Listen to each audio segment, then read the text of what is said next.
లభించినప్పుడు దాన్ని ఏమంటాం? మీకు కావాల్సింది లభించడాన్ని ఏమంటాం? What do you call it? What do you call?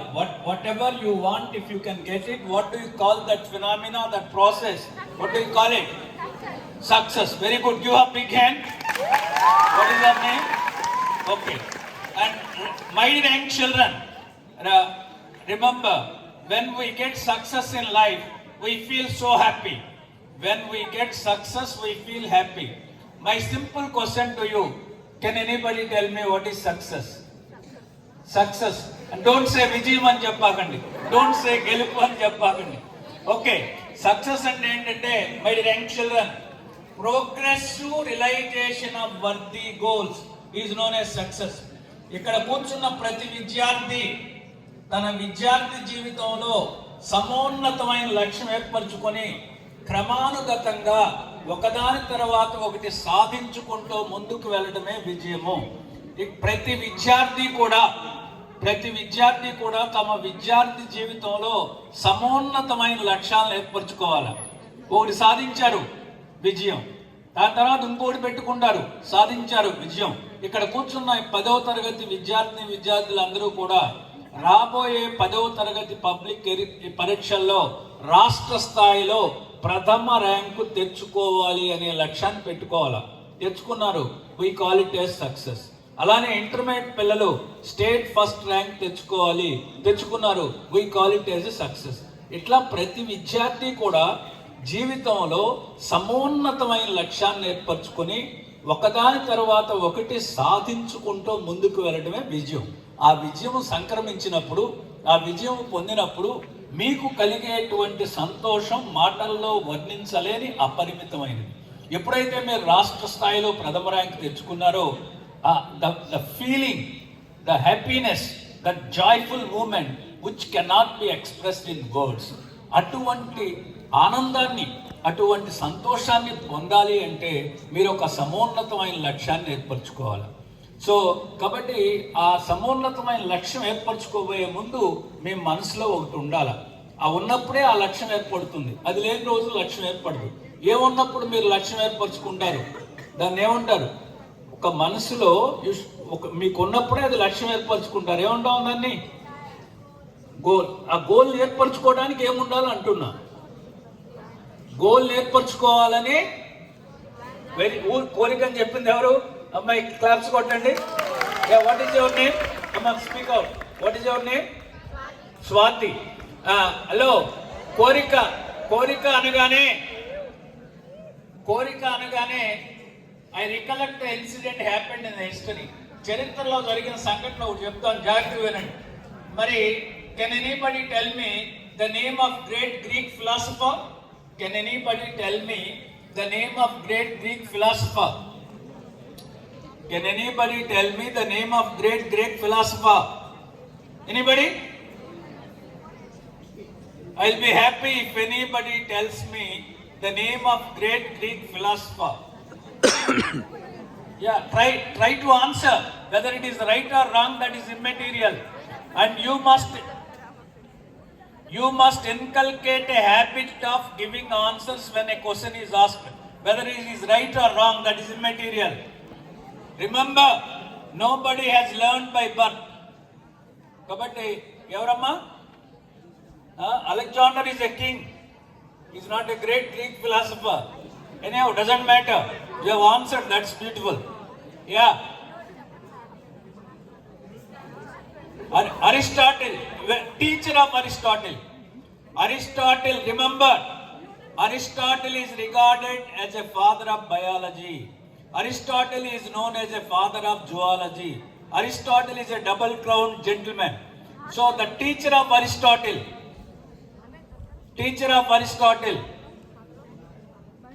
who is father of botany?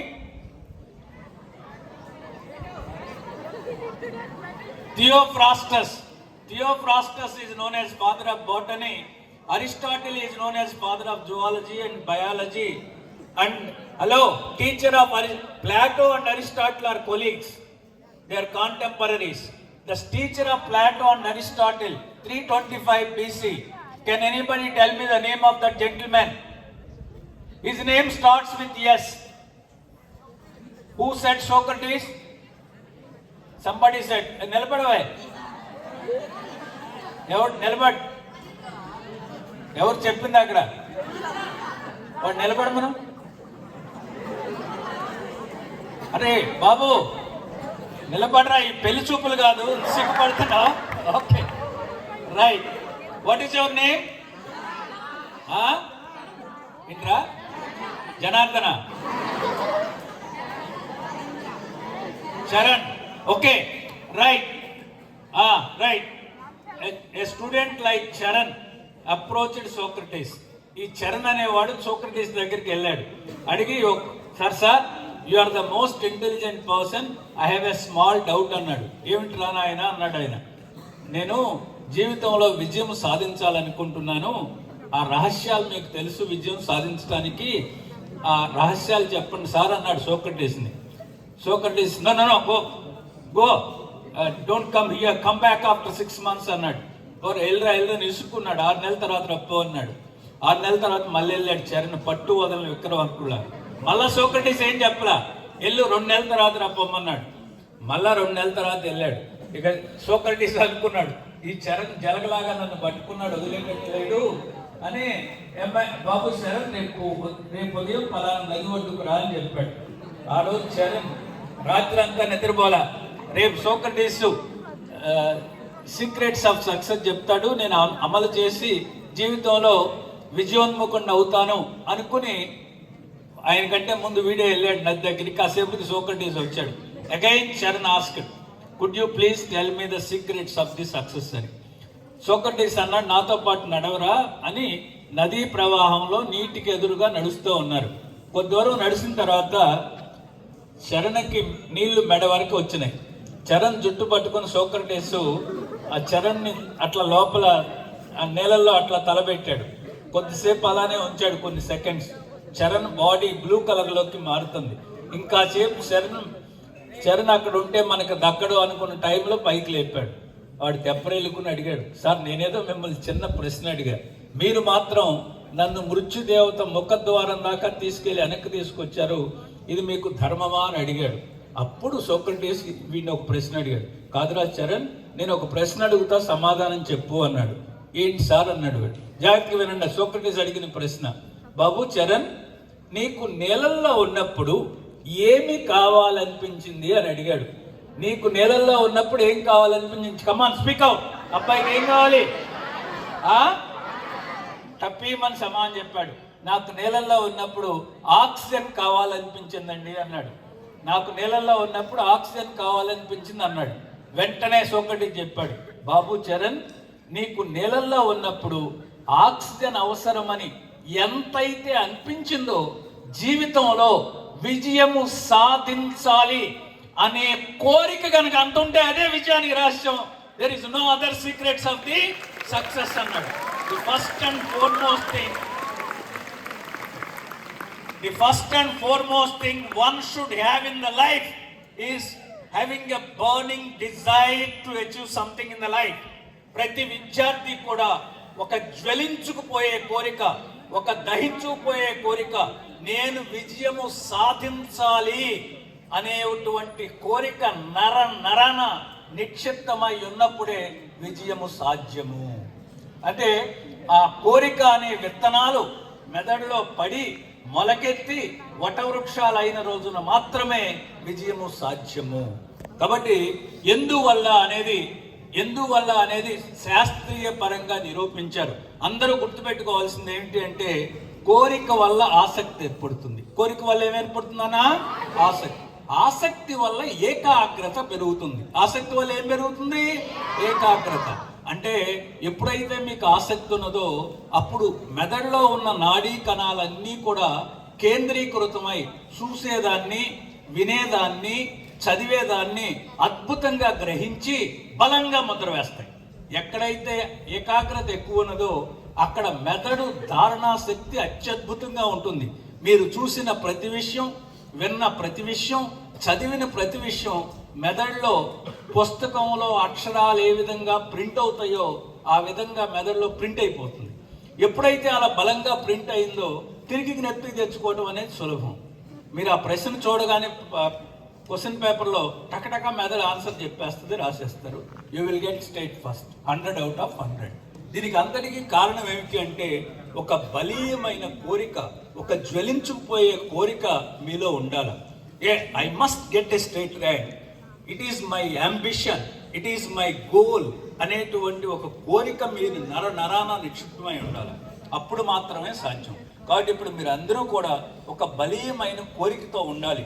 రాష్ట్ర స్థాయిలో ర్యాంకు సాధించాలి, 600కి 600 మార్కులు తెచ్చుకోవాలి అని 10th క్లాస్ వాళ్ళు అనుకోవాలి. అలానే ఇప్పుడు ఇంటర్మీడియట్ వాళ్ళు పూర్వం అయితే 470 440 మార్కులకు ఉండేవి, ఇప్పుడు మారినట్టున్నాయి. మరి 100కి 100 తెచ్చుకోవాలి అన్ని సబ్జెక్టులో అని వాళ్ళకు ఉండాలి. అప్పుడు మాత్రమే ఇది సాధ్యం. వెంటనే మీరు అడుగుతారు, సార్ ఇది సాధ్యమా, మరి మాకు స్టేట్ ర్యాంక్ మాకు వస్తుందా అనే అనుమానం వస్తుంది. అలా అనుమానం పెట్టుకోవాల్సిన పని లేదు. ఎందుకంటే మీ ఇక్కడ ఉన్న వాళ్ళ హుషారు చూస్తూ ఉంటే when I look at their blooming, joyful, enjoyful faces, I recollect a shloka which I learnt in my lower classes. That is, amantram aksharam nasti, nasti moolam anaushadam, ayogyaha purusho nasti, yojakas tatra durlabha. అమంత్రం అక్షరం నాస్తి, పవిత్రమైన మంత్రాన్ని తయారు చేయటానికి పనికిరాని అక్షరమే లేదట. అక్షరమాలలో ఉన్నటువంటి ప్రతి అక్షరం కూడా పవిత్రమైన మంత్రాన్ని తయారు చేయటానికి పనికొస్తట. అట్లానే నాస్తి మూలం అనౌషధం. ఈ సృష్టిలో 5,50,000 రకాల పుష్పించే మొక్కలు ఉన్నాయి. ప్రతి మొక్కలో కూడా ఔషధ గుణం ఉన్నదట. నీకు నాకు తెలియకపోవచ్చు. నీకు నాకేం తెలుసు అంటే పసుపు ఔషధానికి ఉపయోగపడుతుంది, వేప ఔషధానికి ఉపయోగపడుతుంది. వేపని ఇండియన్ హెర్బల్ డాక్టర్ అంటారు ఆయుర్వేద మెడిసిన్లో. వేపలో ఉన్నటువంటి ప్రతి భాగం కూడా ఔషధంగా ఉపయోగపడుతుంది. Root, stem, leaf, bark, bud, flower, fruit and seeds. Every part of the neem tree is useful as a medicine. Hence it is known as Indian herbal doctor. అలా అన్ని మొక్కలు ఔషధాలకు ఉపయోగపడతాయి. ఆ విధంగానే అయోగ్య పురుషో నాస్తి, మానవులలో అయోగ్యులు ఎవరూ లేరు. అంటే విద్యార్థులలో తెలివి తక్కువ వారు ఎవరూ లేరు. ప్రతి విద్యార్థిలో కూడా అమోఘమైన తెలివితేటలు, అపారమైన శక్తియుక్తులు, విశేషమైన ప్రజ్ఞాపాఠవాలు ఉంటాయి. ప్రతి విద్యార్థి కూడా తానేమైతే అనుకున్నాడో అది సాధించగలిగిన సత్తా, అది సాధించగలిగిన ధైర్యం ఉన్న విద్యార్థులే. వెంటనే మీకు అనుమానం వస్తుంది, ఏం మాట్లాడుతున్నారు sir? Is it possible for everybody to get state rank? How do you call everybody is an intelligent person? If everybody is an intelligent person, everybody should get 100 out of 100 in a examination. అయితే మరి అట్లా రావట్లేదు కదా sir. మా క్లాసులో ఒకళ్ళిద్దరు తప్పటం కూడా జరిగింది, ఫెయిల్యూర్ మార్క్స్ వచ్చినాయి, చాలా తక్కువ మార్కులు వచ్చినాయి అని. మరి మీ క్లాస్లో అతి తక్కువ మార్కులు వచ్చిన ఒక అబ్బాయిని అమ్మాయిని సెలెక్ట్ చేసుకుని వాళ్ళు తెలివి తక్కువ వారా తెలివి గల వాళ్ళ అన్నది నిరూపించడానికి ఒక ప్రయోగం చేద్దాం. మీ క్లాస్లో 2 సబ్జెక్టులు ఫెయిల్ అయిన ఒక అబ్బాయిని సెలెక్ట్ చేసుకోండి. వాడికి ఒక 1000 రూపీస్ ఇచ్చి విజయవాడ వెళ్ళి సినిమా చూసినారా అని పంపించండి. విజయవాడలో అతనికి ఇష్టమైన హీరోయిన్ నటించిన సినిమా చూశాడు. Don't ask anything. ఆ నెక్స్ట్ డే ఏం అడగపాకండి. 2 నెలల తర్వాత ఆ సినిమా స్టోరీ అడగండి. టైటిల్స్ దగ్గర నుండి శుభం వరకు ఒక్క డైలాగ్ మిస్ అవ్వకుండా, ఒక్క ఇన్సిడెంట్ మిస్ అవ్వకుండా వాడి సొంత వ్యాఖ్యానంతో 2.5 గంటల సినిమా 3 గంటలు ఎక్స్ప్లెయిన్ చేస్తాడా చేయడా? చేస్తాడా చేయడా? Do you call him intelligent or non intelligent? Intelligent or non intelligent? But when a teacher asked what is a + b² formula, no, వాడికి అనుమానం వచ్చింది a² + b² అని. Sir is it 2ab -2ab +2ab అని అడుగుతున్నాడు. అంటే వాడు నిన్న చెప్పిన a + b² ఫార్ములా మర్చిపోయిన వాడు 2 నెలల తర్వాత 2.5 గంటల సినిమా చెప్పాడు. అంటే దీనికి కారణం ఏమిటి అంటే, జాగ్రత్తగా వినండి, కారణం చెప్తున్నా. వాడు తెలివిగలవాడని ఒప్పుకున్నారు కదా, ఆ తెలివితేటల్ని వాడు సరిగ్గా ఉపయోగించలా. అదే యోజకాస్తత్ర దుర్లభ. ప్రతి విద్యార్థి తనలో ఉన్న తెలివితేటల్ని తాను గుర్తించి ఆ తెలివితేటల్ని ఏ విధంగా ఉపయోగించుకుంటే, ఏ విధంగా వాడుకుంటే వాడు అనుకున్నది సాధిస్తాడు అన్న విషయం కష్టం. అది తెలిసిన రోజున వాడి విజయాన్ని ఎవడు ఆపలేదు. I feel intelligent, I am intelligent, I know how to utilize my intelligent అనే కాన్సెప్ట్ నాకు తెలిసిన తర్వాత నా విజయాన్ని ఎవడు ఆపలేడు. నా నిఘంటువులో అసాధ్యము అనే పదమే కనపడదు. I don't find the word impossible. I read the word impossible as I am possible. Impossible అనే పదం చూడగానే అది నా కళ్ళకి ఎలా కనిపిస్తుంది అంటే I am possible. ప్రతిదీ నాకు సాధ్యమే, నాకు ఆ సత్తా ఉన్నది, నాకు ఆ ధైర్యం ఉన్నది, నాకు ఆ ప్రజ్ఞా పాఠవాలు ఉన్నాయి అనిపిస్తుంది. కానీ ఎప్పుడు కానీ మరి వాడికి ఎందుకు రాలేదు అంటే, హలో, వాడి తెలివితేటల్ని సినిమా చూడటంలో వాడాడు, వాడి తెలివితేటల్ని సినిమా గుర్తుపెట్టుకోవడంలో వాడాడు, వాడి తెలివితేటల్ని గాసిప్ కబుర్లు చెప్పడంలో వాడాడు, వాడి తెలివితేటల్ని ఇంకో రకంగా వాడాడు, వాడి తెలివితేటల్ని నేర్చుకోవడానికి అంటే కారణం ఏమిటంటే వాడికి సినిమా చూడాలి అనే కోరిక ఉన్నది. కోరిక వల్ల ఆసక్తి ఏర్పడింది. ఎప్పుడైతే ఆసక్తి ఏర్పడిందో మెదడులో ఉన్న నాడీ కణాలన్నీ ఆ తెర మీద కనిపించే ప్రతి దాన్ని ముద్ర వేస్తున్నాయి. సౌండ్ బాక్స్ నుంచి వచ్చిన ప్రతి సౌండ్ని ముద్ర వేస్తున్నాయి. ఫలితంగా 2 నెలల తర్వాత చెప్పాడు కాబట్టి సినిమా చూడటానికి ఎంత కోరికతో థియేటర్కి వెళ్ళాడో అంతే కోరికతో తరగతి గదికి వచ్చిన రోజున నేను ఇవాళ నేర్చుకోవాలి, పాఠం నేర్చుకోవాలా, సాయంత్రం నేను నిద్రపోయే సమయానికి నాకు ఈరోజు చెప్పిన పాఠం అంతా నాకు వచ్చేయాలి అనే ఒక బలీయమైన కోరికతో, ఒక జ్వలించుకుపోయే కోరికతో, ఒక దహించుకుపోయే కోరికతో వాడి తరగతి గదికి వెళ్ళిన రోజున వాడికి ర్యాంక్ వస్తుంది. వాడి తెలివి తక్కువ తనం మూలాన ర్యాంకు రాకుండా ఉండలా, వాడి తెలివి తక్కువ తనం మూలాన ఫెయిల్ అవ్వలా. తెలివి గలవాడే, కానీ తెలివితేటలను వాడు గుర్తించలా. ఆ తెలివితేటల్ని ఏ విధంగా వాడుకోవాలో వాడికి తెలియలా. వాడి తెలివితేటలను సినిమా చూడటంలో వాడాడు, కానీ ఆ తెలివితేటలను పాఠం నేర్చుకోవడానికి that is the difference. Basically you are all intelligent. ఇప్పుడు now how many of you have agreed with me that you are all intelligent? Raise hands. How many of you have agreed that you are all intelligent? Right. Almost. దించండి, ఇప్పుడు దించండి. మీరందరూ right, మీరందరూ తెలియగలని ఒప్పుకున్నప్పుడు when you feel that you are all intelligent, when you agree with me that you are all intelligent, you should have a worthy goal in your mind. ఇప్పుడు మీరు worthy goal పెట్టుకోవాలి. Today my talk with you is aim at achieve. ఇవాళ నేను మీతో మాట్లాడాలనుకుంది ఏంటంటే an interactive session.